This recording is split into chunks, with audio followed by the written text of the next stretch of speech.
सदाई साण दुआ है मुंहिंजी, सदाई साण दुआ है मुंहिंजी, सालगिरह जी मुबारक थी, सालगिरह जी मुबारक थी।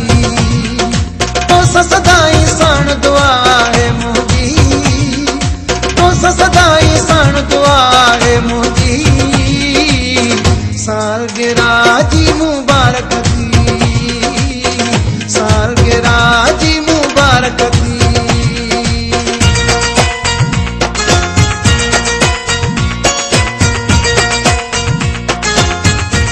मटियारी ज़िले जे नौजवान जाखोड़ी सहाफ़ी अली फैज़ान ख़ासकेली जी 22वीं सालगिरह मटियारी मीडिया हाउस ते मल्हाई वई। तक़रीब में मटियारी जे सहाफ़िन ऐं वॾे तादाद में सिविल सोसाइटी जे दोस्तनि शिरकत करे सालगिरह जो केक काटियो। अली फैज़ान ख़ासकेली खे सालगिरह जे मौक़े ते सहाफ़िन ऐं ॿियनि पारां खोड़ सारा तोहफ़ा, सिंध जी सूखड़ी अजरकूं ओढाए जनमॾींहं जूं वाधायूं ऐं दुआऊं ॾिनियूं।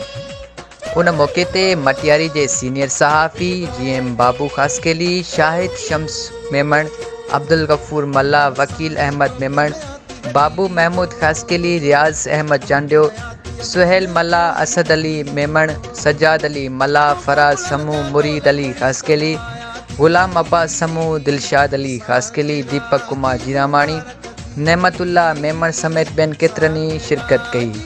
उन मौक़े ते सहाफ़ी अली फैज़ान ख़ासकेली जो चवणु हो त ज़िंदगी अल्लाह पाक जे अज़ीम नेमत मिलियल आहे। ज़िंदगीअ जो सफ़र मुख़्तसिर आहे, उनखे बहितर तरीक़े सां गुज़ारणु घुरिजे। इज़त बख़्शण ते सहाफ़ी बिरादरी समेत सभिनी दोस्तनि जो मां इंतिहाई शुक्रगुज़ार आहियां, जिन मूंखे प्यार मोहबत इज़त बख़्शी, उन सां गॾु प्यारा तोहफ़ा पिणु पेश कया। दुआ आहे त अल्लाह रब्बुल इज़त मूंखे हमेशह हक़ सच जी राह ते हलण जी तौफ़ीक़ अता फ़रमाए, हर मज़लूम जो आवाज़ आला ऐवाननि ताईं पहुचाइण जी हिम्मत ॾे। तोखे मुबारक सालगिरह जी सभु था ॾियनि, आयल अॼु महिमान सभई ख़ुशि था ॾिसजनि।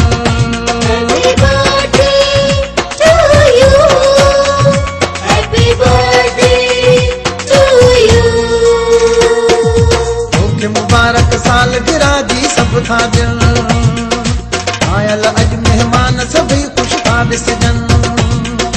हर दिलि ख़ुशीअ में झूमी